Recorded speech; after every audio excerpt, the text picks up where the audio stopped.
Hello student, good morning.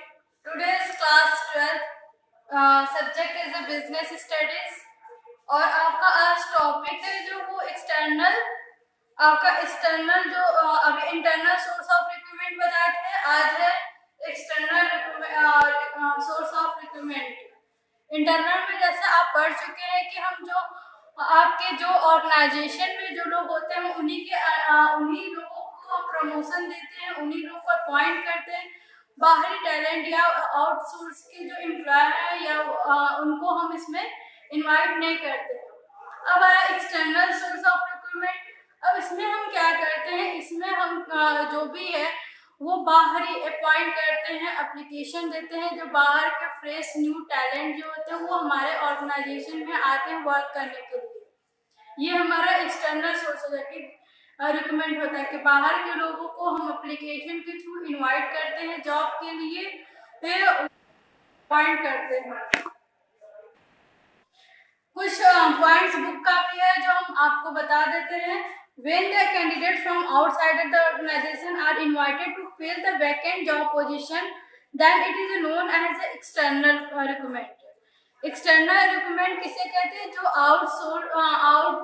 जो लोग हैं आउटर बाहरी एम्प्लॉय हैं उनको अपने जॉब के लिए रखते हैं, वही हमारे एक्सटर्नल सोर्स रिक्रूटमेंट होता है। In other words, when the organization meets its manpower requirement from outside the organization, then it is external recruitment. Whenever large number of job positions are vacant, then external recruitment is preferred. हमको जब हम क्या करते हैं, जो external source में जो हम मैन पावर की रिक्वायरमेंट होती है, हमारे मैन पावर को यूज करने की, ऑर्गेनाइजेशन में उसको यूज करने की जब नेसेसिटी होती है तो हम एप्लीकेशन के थ्रू एम्प्लॉय को रखते हैं अपने ऑर्गेनाइजेशन में। लार्ज स्केल के ऑर्गेनाइजेशन है तो वो सबसे ज़्यादा उनको ज़रूरत पड़ती है एम्प्लॉय, क्योंकि हर एक डिपार्टमेंट होता है, वर्क करना रहता है, इसलिए वो क्या करते हैं जॉब के लिए वैकेंट को फुलफिल करने के लिए एप्लीकेशन अप्लाई करते हैं। तो आपको समझ में आ गया होगा एक्सटर्नल क्या होता है, एक्सटर्नल सोर्स ऑफ रिक्रूटमेंट किसे बोलते हैं। अब इसमें कुछ एडवांटेज है, उसके बारे में हम देख लेते हैं।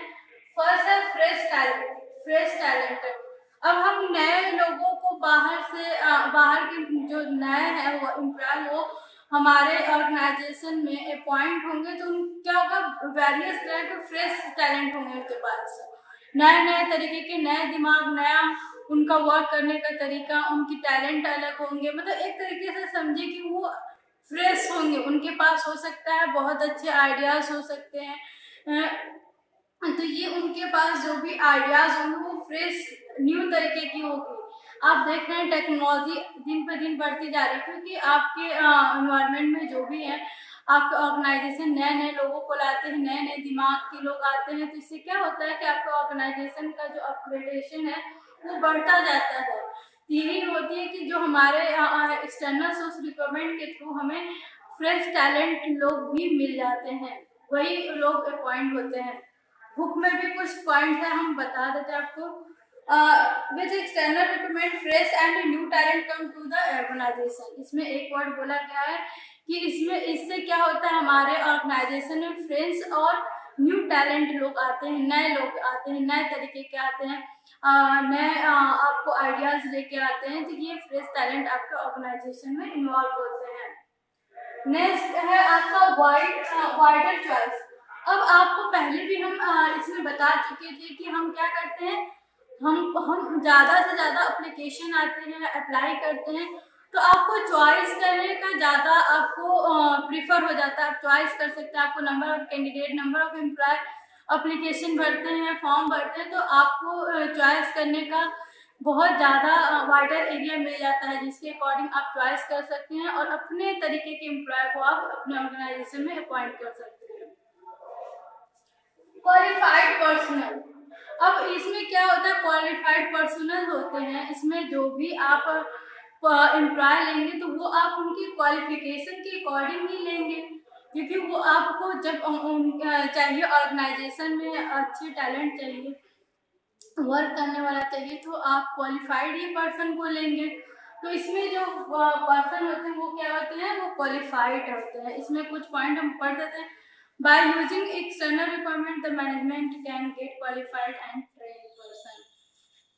मैनेजमेंट जो एक्सटर्नल सोर्स ऑफ रिक्रूटमेंट के थ्रू आपके ऑर्गेनाइजेशन में क्वालिफाइड पर्सन और ट्रेंड पर्सन को अपॉइंट कर लेते हैं।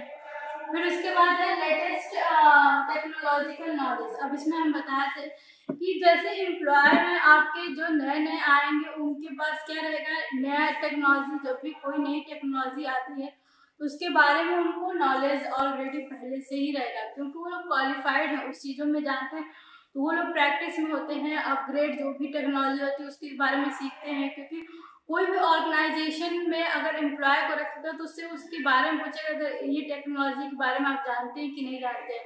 तो जब भी आप जो एम्प्लॉय है वो हमेशा ये चाहेगा कि जो भी नई टेक्नोलॉजी उसके बारे में हमको जानकारी रहे, क्योंकि एट टाइम हमको जॉब करना है तो ये टेक्नोलॉजी हम यूज करेंगे ऑर्गेनाइजेशन में। तो इसीलिए जो भी नए एम्प्लॉय आएंगे वो आपके क्या होंगे, टेक्नोलॉजी के बारे में नॉलेजेबल रहेंगे।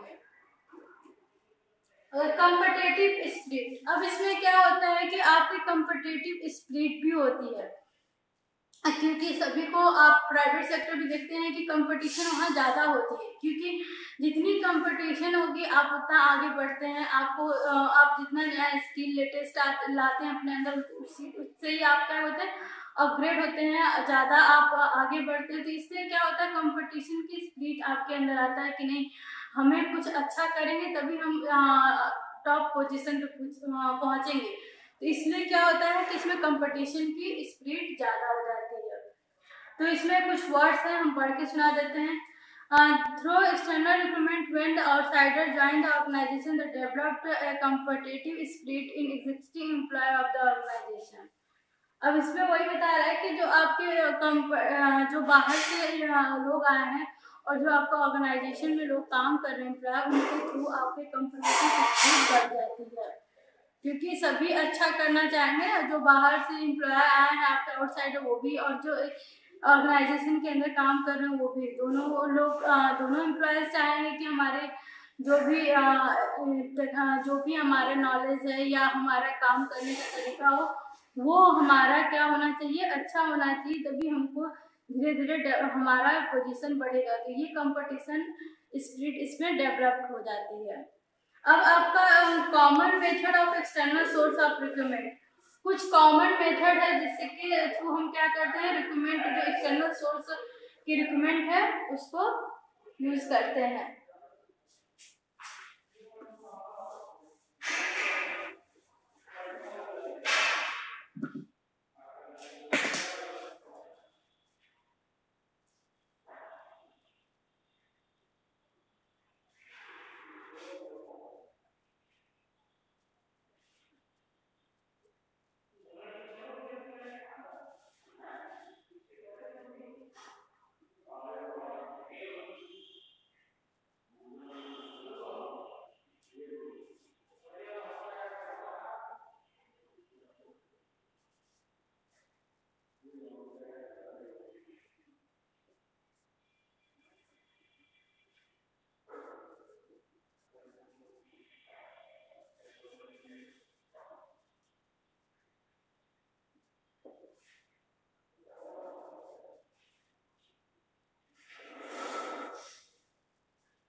अब देखिए आपका फर्स्ट है, इसमें फर्स्ट जो आपका पॉइंट है डायरेक्ट रिक्रूटमेंट। अब इसमें क्या करते हैं, हम डायरेक्ट भर्ती कर लेते हैं एम्प्लॉयज है जिसको हम क्या करते हैं डायरेक्ट भर्ती करते हैं। जैसे आपने गेट पे हाँ कैजुअल कॉलर है, ये नहीं दिख रहा है ऊपर लिखे।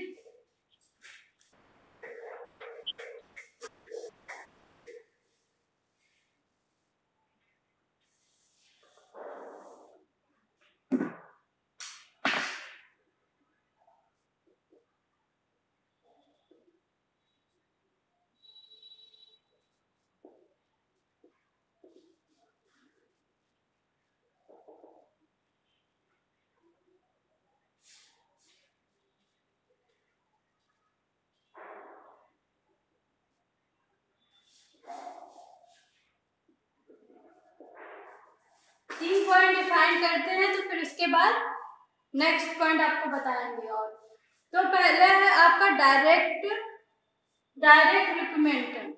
अभी डायरेक्ट रिक्रूटमेंट किया जाता है, मतलब तुरंत सीधे भर्ती होती है। डायरेक्ट मतलब तो सब एग्जैक्ट मतलब होता है कि सीधे भर्ती की जाती है। जैसे आपके कोई ये ऑर्गेनाइजेशन है, उसके फैक्ट्री के जो फैक्ट्री है या ऑर्गेनाइजेशन है, उसके गेट पे हम क्या करते हैं, पैम्पलेट लगा देते हैं, वहाँ पे लिख देते हैं कि हमें ये पर्सन ऐसा अपॉइंट करना है। तो ये ज़्यादातर ये यूज़ करते हैं हम लोग प्यून के लिए यूज़ करते हैं, जो आपके प्यून हो गया, स्वीपर हो गया, इन सब के लिए हम ज़्यादा यूज़ करते हैं। क्योंकि हम अच्छे एम्प्लॉय को हम ऐसे नहीं बुलाते हैं डायरेक्ट गेट पे लगाते हैं। ये जो रिक्रूटमेंट हम लगाते हैं वो स्वीपर के लिए, प्यून के लिए लगाते हैं, सही ना। क्योंकि हमें अगर हमारे ऑर्गेनाइजेशन को प्यून या स्वीपर की ज़रूरत है तो उनको हम गेट पे पैम्पलेट के थ्रू चिपका करके इनवाइट करते हैं कि हमारे यहाँ ऑर्गेनाइजेशन में हमको स्वीपर की ज़रूरत है, प्यून की ज़रूरत है। तो ये डायरेक्ट रिक्रूटमेंट में आपका आता है। Sometimes the organization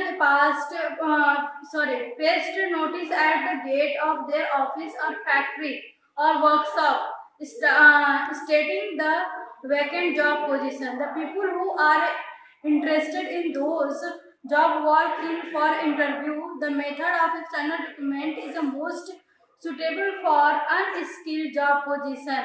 example sweeper, peon, ये आपके अनस्किल्ड जो होते हैं जॉब पोजीशन, उनके लिए होता है।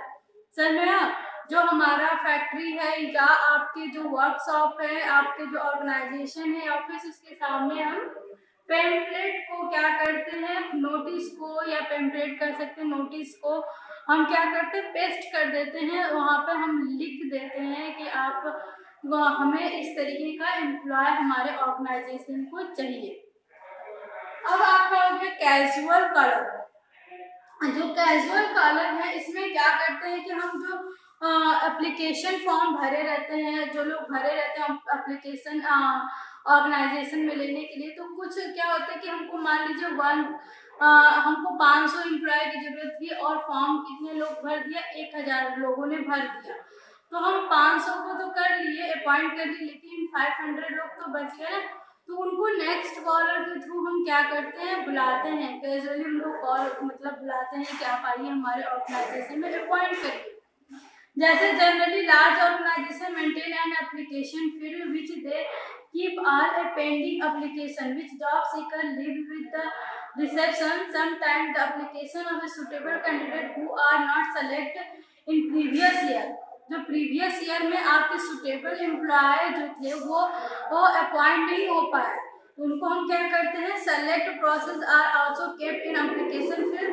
The application field is considered as a waiting list. हम वेटिंग लिस्ट के थ्रू उनको क्या करते हैं, हम इन्वाइट कर लेते हैं। Wherever there is job vacancy, suitable candidate for the waiting list are called। हम सुटेबल एम्प्लॉय के लिए क्या कर देते हैं, वेटिंग लिस्ट है उसको हम उसी को उनको उसके थ्रू हम उनको बुलाते हैं ऑर्गेनाइजेशन में। नेक्स्ट है आपका एडवर्टीजमेंट। अब एडवर्टाइजिंग तो सभी समझता है कि एडवर्टाइजिंग किसे कहते हैं। हम एडवर्टाइजिंग के थ्रू भी अपने एम्प्लॉय को ऑर्गेनाइजेशन में बुलाते हैं। हम एडवर्टीज करते हैं, एज ए न्यूज़पेपर भी कर सकते हैं, टेलीविज़न पे, बहुत लोग टेलीविज़न पे भी करते हैं, लेकिन न्यूज़पेपर पे एड करके हम क्या करते हैं, अपने एम्प्लॉय को मतलब अट्रैक्ट करते हैं कि हमारे ऑर्गेनाइजेशन में आइए, ये जॉब आपके लिए वैकेंट है, आप अप्लाई कर सकते हैं। Advertising, the most common and popular method of external recruitment is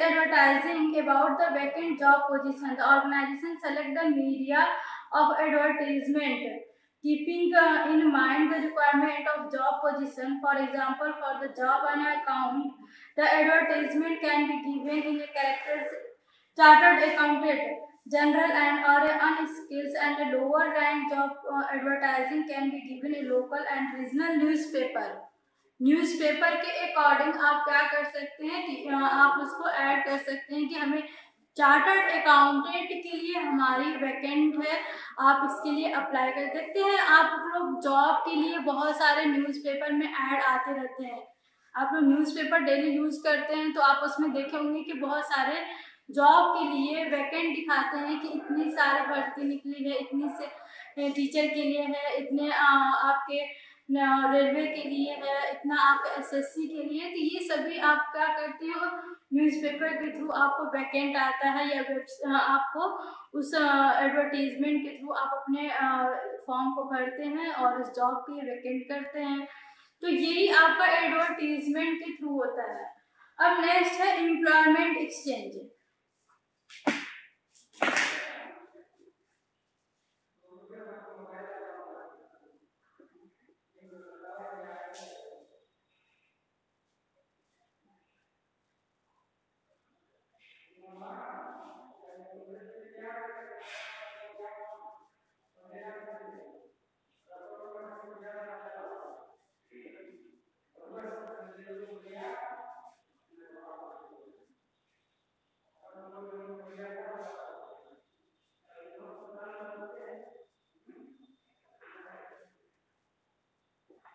अब इसमें क्या है आपका employment exchange.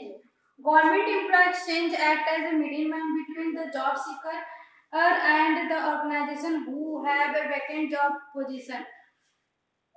The job seeker leaves their biodata and details of their qualification with the employment exchange, and when the organization approach employment exchange, suitable candidate are sent. इसमें क्या होता है कि जो आपके एम्प्लॉय है जो वर्क करते हैं, कुछ मिडिल मैन होते हैं। मिडिल मैन क्या करते हैं, आपको आप कहते हैं कि ये पर्सन हमारे मतलब ऑर्गेनाइजेशन के लिए सुटेबल, एक मिडिल मैन का वो काम करते हैं। इसमें जो पर्सन जॉब चाहता है, जो पर्सन एलिजिबल है, उसको जॉब चाहिए, तो मिडिल मैन को बायोडाटा के थ्रू क्या करते हैं, बायोडाटा प्रोवाइड करते हैं। फिर उसके बाद उनको वो ऑर्गेनाइजेशन से बताते हैं कि ये पर्सन है जो एलिजिबल है इस जॉब के लिए, ये बायोडाटा है। तो एक मिडिल मैन के थ्रू हम क्या करते हैं कि एम्प्लॉयमेंट को अपॉइंट करते हैं। नेक्स्ट है आपका placement agency and management consultant.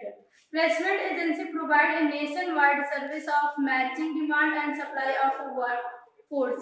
जो प्लेसमेंट एजेंसी है आपको प्रोवाइड करते हैं आपकी डिमांड और सब, मतलब आपके अकॉर्डिंग। ऑर्गेनाइजेशन का कभी कभी डिमांड होता है कि हमको इस तरीके का एम्प्लॉय हमारे ऑर्गेनाइजेशन में चाहिए, तो वो उस तरीके के एम्प्लॉय आपके यहाँ प्रोवाइड कराते हैं। तो वही डिमांड एंड सप्लाई का मतलब हो गया कि जैसा हम ऑर्गेनाइजेशन ने डिमांड किया वैसी आपको सप्लाई, उस तरीके का आपको एम्प्लॉय आपके ऑर्गेनाइजेशन में प्रोवाइड किया गया।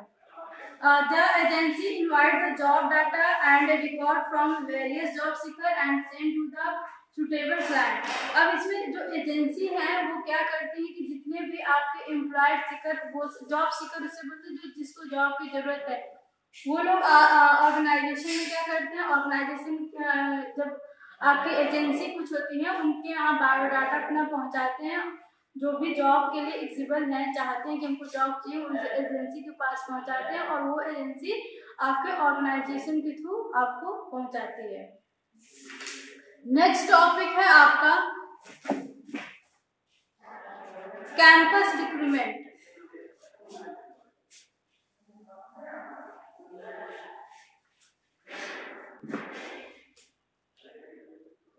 हाँ, एक मिनट, इस पॉइंट में आपको एक और पॉइंट है कि जो भी एजेंसी आपको प्रोवाइड करती है उसके अकॉर्डिंग ही कुछ फी चार्ज करते हैं, समय कुछ चार्ज भी लेते हैं, क्योंकि बिना चार्ज के ये वर्क नहीं करते, क्योंकि एम्प्लॉय को आपके ऑर्गेनाइजेशन वो प्रोवाइड करवाए हैं, वो एजेंसी है वो इसी के अकॉर्डिंग चलाती है। तो ये एम्प्लॉय प्रोवाइड करने का कुछ फी चार्ज करते हैं ऑर्गेनाइजेशन से।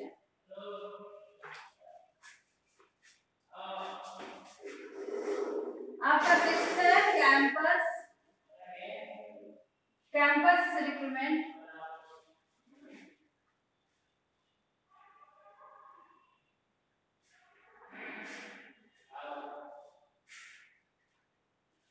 सेवन है आपका recommendation from present employer, labor contract.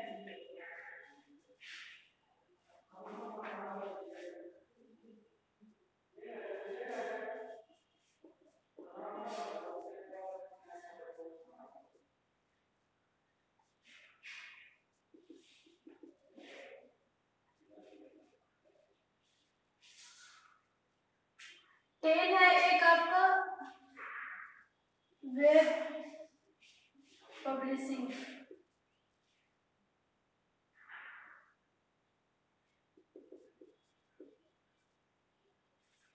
मैंने 9 तक क्या लिख दिया आपको और 10 ऊपर लिख दिया। कैंपस रिक्रूटमेंट, आप लोग बड़े बड़े स्कूलों में या ऑर्गेनाइजेशन में देखा होगा कि वहाँ पे क्या होता है, कैंपस रिक्रूटमेंट भी होते हैं। तो हमें बीए किया, आपने बीकॉम किया, बीसीए किया, उसके बाद आपके लिए कैंपस रिक्रूटमेंट आते हैं। कैंपस के थ्रू आपको ऑर्गेनाइजेशन में रखा जाता है।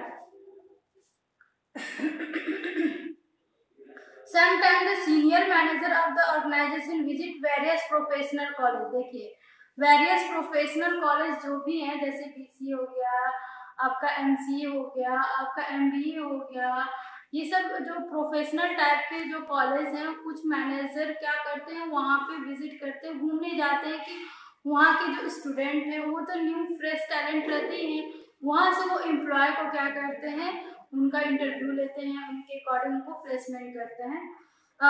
टेक्निकल्स इंस्टीट्यूट आपके हो गए जैसे आईआईटी या आईटीआई, ये सब to get a fresh graduate और the people with the talent and technology know how.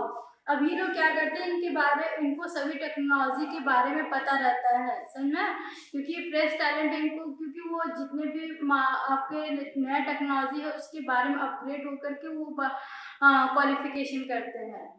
तो आपका this types of recruitment is a more common for a engineer, computer program, MBA, etc. ये सभी आपको बता रहा है कि इंजीनियर हो गया, कंप्यूटर प्रोग्रामर हो गया, एमबीए हो गया, ETC. The organisation prefer a fresh because they can be molded according to the requirement of the organization।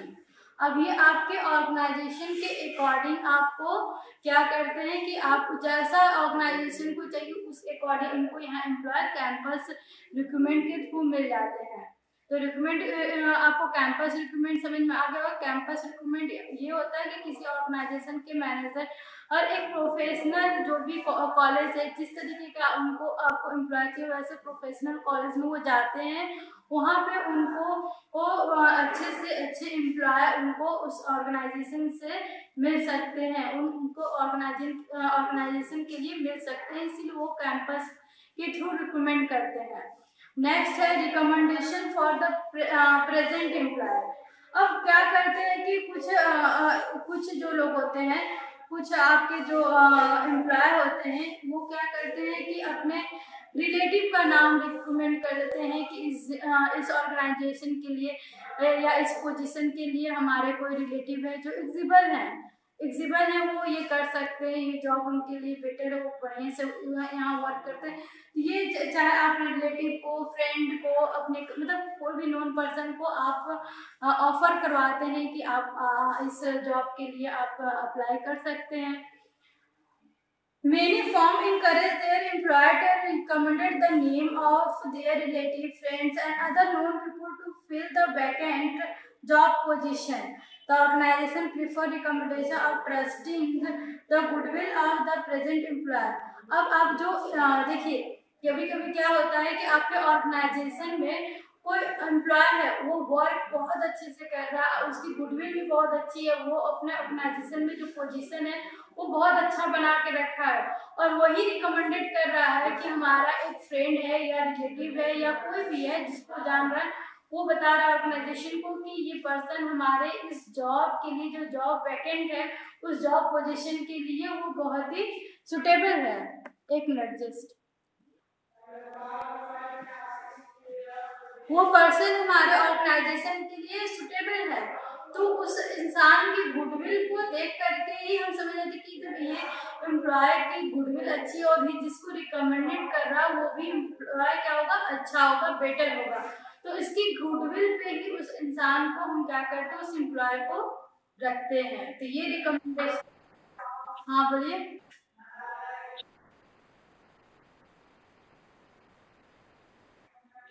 अच्छा, 12 का क्लास ले रहे हैं क्या वो? तो ले रहे हैं, रोक नहीं पाएंगे। उनका वीडियो रिकॉर्डेड देख लीजिएगा आप लोग।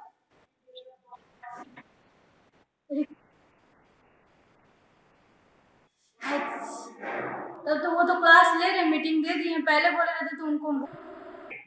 हाँ अच्छा ठीक है, रुकिए हम देखते हैं।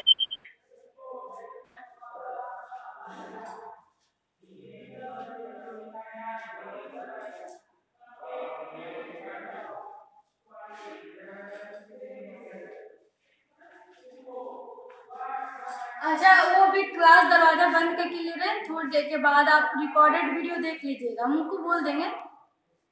आज के लिए सर मैम,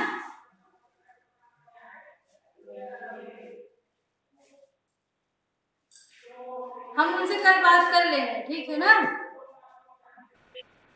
हाँ अभी आज बात कर लेंगे, फिर आप कितने बजे से लेते हैं तो हम और पहले ले लेंगे, और क्या करेंगे।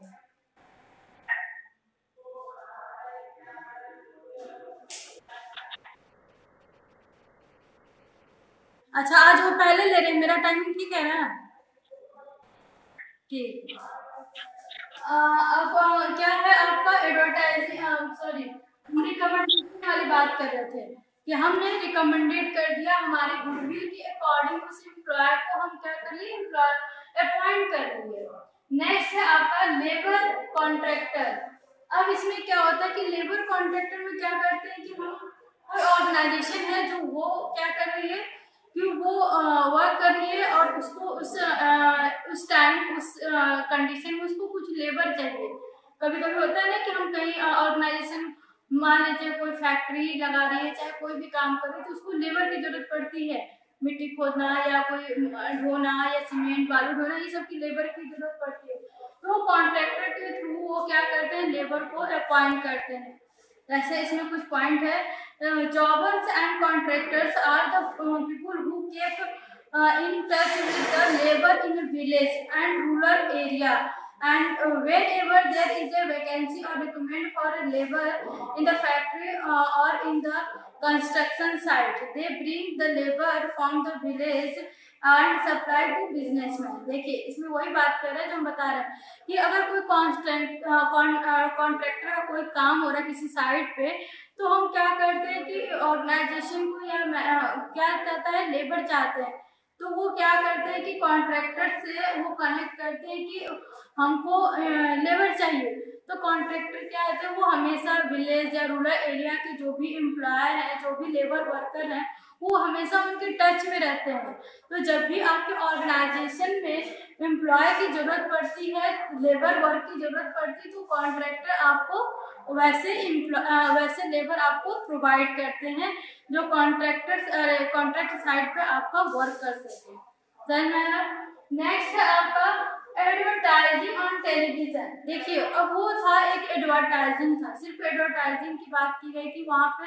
तो उसमें क्या था, आप टेलीविजन पे, अरे सॉरी, आपको उसमें न्यूज़पेपर के बारे में बताया था कि हम न्यूज़पेपर में एडवर्टाइजिंग देते हैं। यहाँ पे डायरेक्ट लिखा है कि हम टेलीविजन पे क्या करते हैं, एडवर्टाइजिंग करते हैं। तो टेलीविजन पे भी हम एडवर्टाइजिंग करते हैं।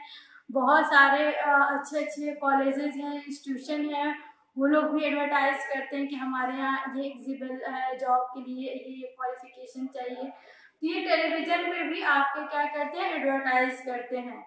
New trend of external recruitment is telecast on various channel regarding vacant job position. They telecast the recruitment of the job along with the qualification necessary to apply। वो qualification क्या करते हैं, necessary television के according. अब नए नए तरीके से आप एम्प्लॉय रख रहे थे, तो नए नए तरीके से तो आप एम्प्लॉय को बुलाएंगे भी ना। टेलीविजन सभी लोग देखते हैं, टेलीविजन सभी के घर में है, तो जिससे आप क्या कर सकते हैं, इजली वे से आप उनको बुला सकते हैं टेलीविजन पे एडवर्टाइजिंग करके। नेक्स्ट है वेब पब्लिशिंग। अब वेब पे जैसे वेबसाइट होती है, इस पर नौकरी आप देखेंगे सरकारीनौकरी.com, ये भी आपका एक वेब है जिसपे आपको पता चल जाता है कि कहाँ कहाँ का रिक्रूटमेंट है, किस जगह का कैसी कैसी भर्ती आई है, ये सभी आप वेब पे भी देख लें। तो अब वेबसाइट पे भी पब्लिश होने लगा है धीरे धीरे आपके जॉब से रिलेटेड, आपको वहाँ पे भी आप अपने भर्ती को देख सकते हैं कि कैसी कैसी हमको रिक्रूटमेंट आ रही है। जैसे इसमें हम बता दें नौकरी.com है, मोस्टर्स.com है, ये कॉमन वेबसाइट है जहाँ पे आपको ये जॉब पोजीशन के लिए अप्लाई कर सकते हैं। अब देखिए कुछ डिफरेंस है, हम जो बता देते हैं आपको, ये एक्सटर्नल और इंटरनल में डिफरेंट क्या होता है।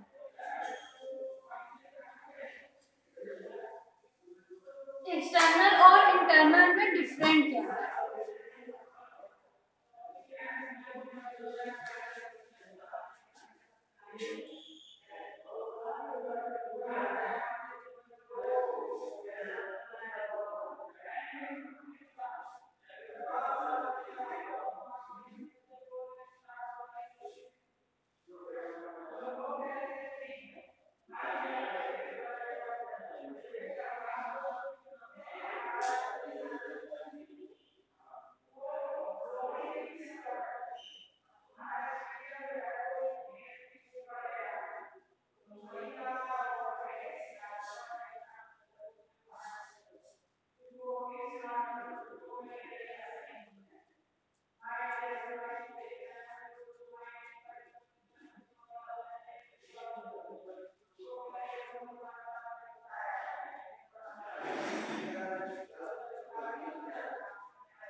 एक दो पॉइंट है और हम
अब आपको मीनिंग डिफरेंस बताया इंटरनल और एक्सटर्नल में, समझे ना।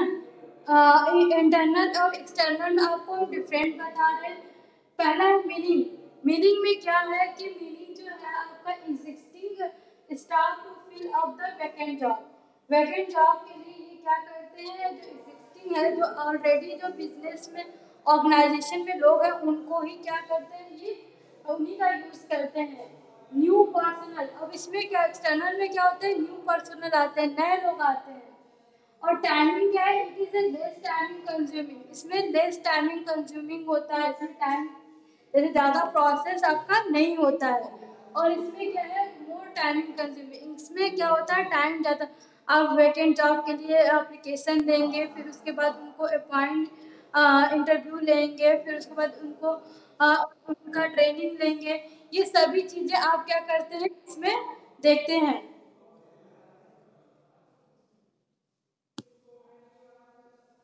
समझ में? तो टाइम जो है, जो आपका टाइम कंज्यूमिंग प्रोसेस है ये हाँ बस खत्म होने वाला है, मेरा खत्म होने वाला है।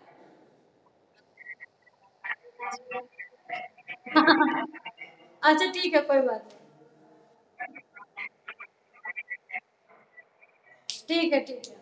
तो ये मेरा टॉपिक है इंटरनल और एक्सटर्नल का डिफरेंस, समझा? तो एक्सटर्नल और इंटरनल का जो डिफरेंस है आपका, फर्स्ट ऑफ ऑल मीनिंग हम बताए हैं, जिसमें मीनिंग में क्या है कि हम जो एग्जिस्टिंग जो ऑर्गेनाइजेशन, इंटरनल जो ऑर्गेनाइजेशन में वर्क कर रहे हैं, उन्हीं को हम क्या करते हैं, उन्हीं से हम वैकेंट जॉब को फिल करते हैं, भरते हैं। एक्सटर्नल में क्या होता है कि न्यू लोगों को हम अपॉइंट करते हैं, नए फ्रेश टैलेंट को अपॉइंट करते हैं।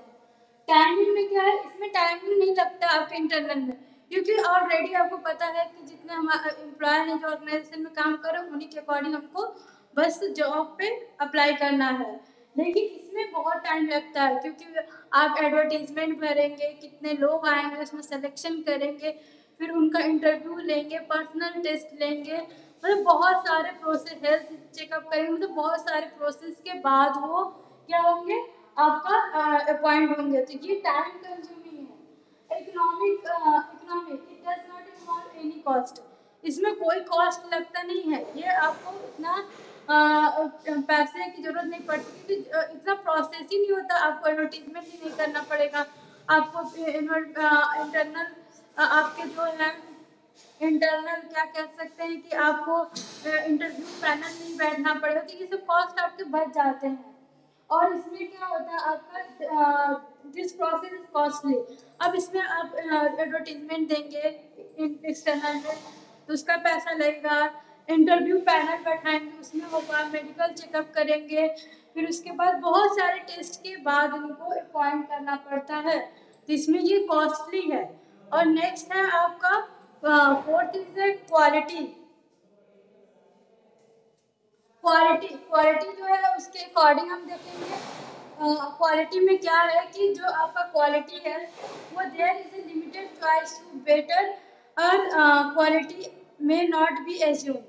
अब इसमें क्या होता है कि इसमें लिमिटेड आपको चॉइस मिलता है, क्वालिटी का क्या होता है, लिमिटेड चॉइस मिलता है, आपको ज़्यादा चॉइस तो मिलता नहीं, क्योंकि आपके ऑर्गेनाइजेशन में जितने लोग हैं उतना ही आपको उसी में से चॉइस करना है, आपको वाइड एरिया चॉइस करने के लिए नहीं मिलेगा। लेकिन एक्सटर्नल में क्या होता है कि आपको वाइड एरिया मिलेगा, आपको बहुत सारे लोग चॉइस करने के लिए मिलेंगे, क्योंकि आपने एप्लीकेशन भेजा है तो आपके पास नंबर ऑफ चॉइस का चांस बहुत ज़्यादा होता है। फिर हो गया morale, morale of the employee, morale of the employee में क्या है, the method boost of the morale of the employee because existing staff get a chance of promotion. Internal में क्या होता है कि इंटरनल में जो आपके एग्जिस्टिंग जो जॉब है, जो ऑलरेडी जो जॉब वहाँ पे कर रहे हैं एम्प्लॉय, उनका क्या होता है, मोरल अप होता है, क्योंकि उनको पता है कि हमको यहाँ से हमारी जो पोजीशन है वो बढ़ेगी, तो इनकी मोरल स्ट्रांग होती है। This method bring down the morale of the employee as they do not get chance for a growth and development. अब इसमें क्या होता है कि आपका एक्सटर्नल में क्या होता है कि जिसमें मोरल आपका जो एग्जिस्टिंग एम्प्लॉय है उनका कम होता है, क्योंकि उनको ये पता है कि हमारा जैसे एज इट इज़ वर्क कर रहे हैं वैसे ही करेंगे, हमारा मतलब कोई पोजीशन नहीं बढ़ेगा, क्योंकि न्यू एम्प्लॉय आ रहा है आपके वर्क ऑर्गेनाइजेशन में, तो उनको अपॉइंट किया जाएगा, हम जिस पोजीशन पे है उसी पोजीशन पे हमारा वर्क रहेगा, तो इसमें आपका मोरल आपका बढ़ता नहीं है। हम सोचे थे कि अभी एक दो पॉइंट और पढ़ा देते, सिलेक्शन पढ़ा देते, लेकिन चलिए ठीक है, नेक्स्ट अगर वीडियो बनाएंगे तो सिलेक्शन वहाँ पढ़ा देंगे। ठीक है, thank you, have nice day.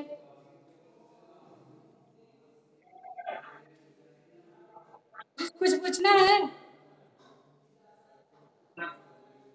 ठीक है।